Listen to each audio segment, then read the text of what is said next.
Vista Police Chief Roxana Kennedy accuses the city of trying to push her into early retirement. According to Kennedy's lawyer, it appears the city wants to replace her with a Latino leader. Kennedy served in the police department for more than 30 years and has been police chief for the past 9. Her lawyer says the push to oust her stems from something that happened at a work holiday party back in December. Somebody was up there doing a dance, and a guy took off his shirt and he was pretending to be a male dancer, and he was swinging his shirt around. The chief took 2 $1 bills and put them in his 2 front pockets. That's it. Everybody in the room laughed and applauded and thought it was very funny. She has an unblemished record of serving and protecting her community. 30+ years of doing this. This is not how anybody wants to end their career.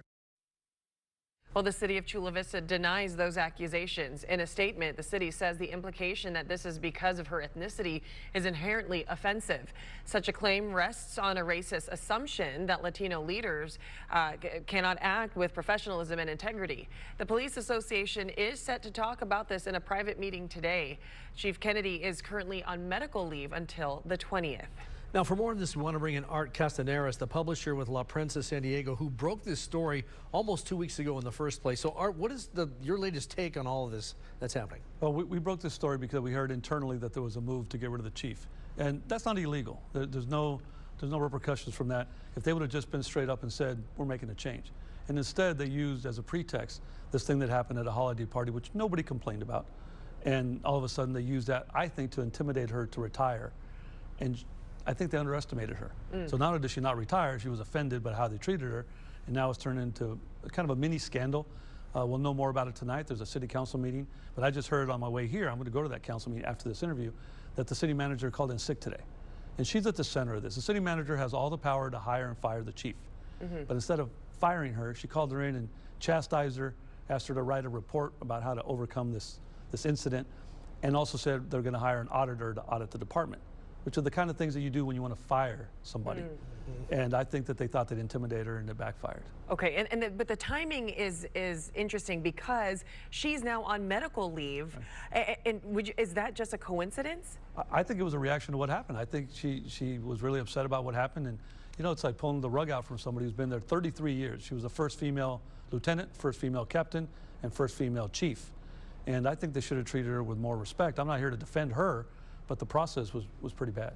Let me ask you this. You spoke with people who were at that holiday party that we talked about earlier. So what did they have to say about the chief's behavior there? It was all in fun. It was off duty, out of uniform, off campus. It was in Mission Valley. It's an annual holiday party for the police union. And the city manager was there, the assistant city manager, the HR director. Nobody complained. Nobody said to her, I can't believe I'm offended by that. But a couple days later, they used it as a pretext to now kind of put her on notice. And that's the kind of thing you do to somebody who you don't respect. And the chief is very respected, very highly respected. And so I think it was a bad way to handle it. Okay. Well, Chula Vista Mayor John McCann also spoke out on this controversy earlier. Here's what he had to say. Let's take a listen. Huge amount of respect for our chief. She's done a great job, and we need to collaborate and move forward. I'm very concerned that there may be politics in this, and that's what we shouldn't be doing. And your reaction to that? Well, I think he's right. And what's funny is the reason I got blamed for it is because we broke the story. We had inside sources.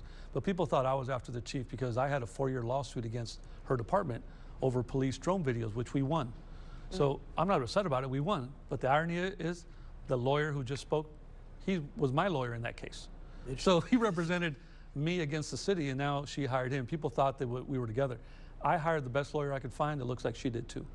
Where did this Latino replacement claim come from? So we have information that at least one of the council members asked the police officers union what they would think if they hired the chief from National City.